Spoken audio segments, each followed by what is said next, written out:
Communication is much more than just the exchange of words between people. There is a lot more going on beneath the surface when we talk to each other.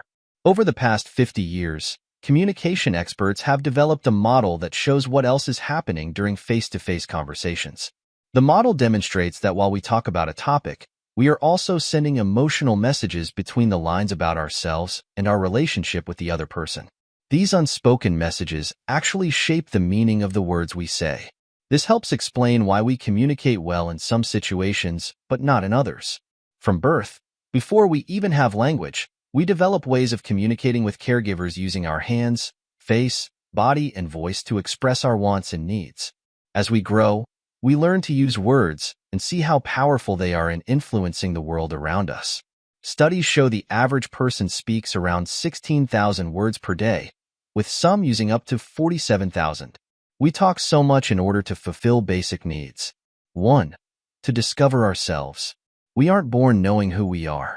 We figure this out through conversations, reacting to how others respond to us. 2. To build relationships. We need to connect emotionally with others. 3. To influence others. We talk to get others to fulfill our needs and wants. 4. To understand what's going on so we can survive and thrive in the world. We dislike uncertainty and the emotions it causes. In every conversation, we want answers to 3 key questions. 1. What's going on here? We need to know what kind of conversation it is. 2. What's going to happen next?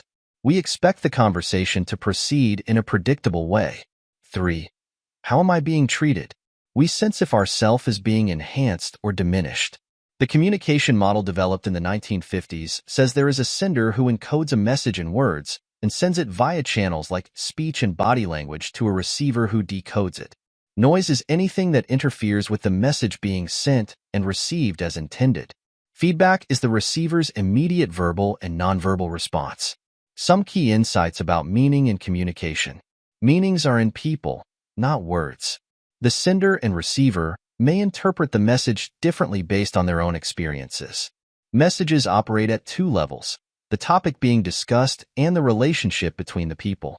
While talking, people are continuously transacting, presenting and responding to emotional messages about each other's self-image. The 6 people present in any 2-person conversation. 1. The sender's self-image as they speak. 2. The sender's image of the receiver listening. 3. The sender's projected image of what the receiver thinks of them. 4.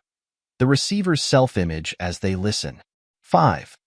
The receiver's image of the sender speaking. 6. The receiver's projected image of what the sender thinks of them. Some key truths about face-to-face communication.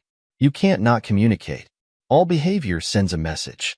Communication always combines verbal and nonverbal elements which can reinforce or contradict each other. It's always about both the topic and the relationship at the same time.